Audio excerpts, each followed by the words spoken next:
Welcome to the Rim Break Rodeo. We hope this video helps. You start by preparing the phone.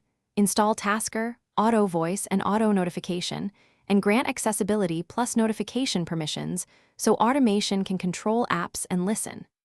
Once done, create a new Tasker profile triggered by a voice phrase from Auto Voice. This captures the wake phrase and routes commands.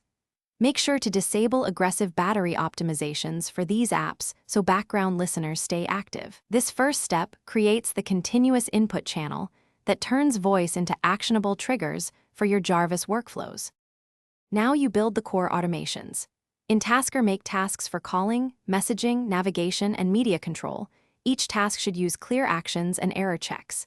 Use Auto Voice to parse the phrase into variables, verb and object, so you can handle many commands with one Tasker flow. Once variables are set, route to different tasks using if conditions. Also integrate auto notification to craft on-screen confirmations and quick reply buttons. This gives feedback and lets you confirm sensitive actions before they execute.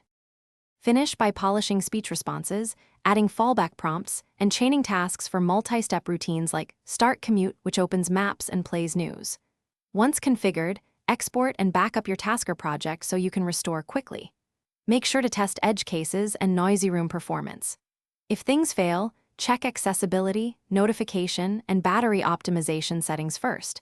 Most issues are permission or background kill related. Rerun a simple test task to confirm the listener, and one action work before expanding.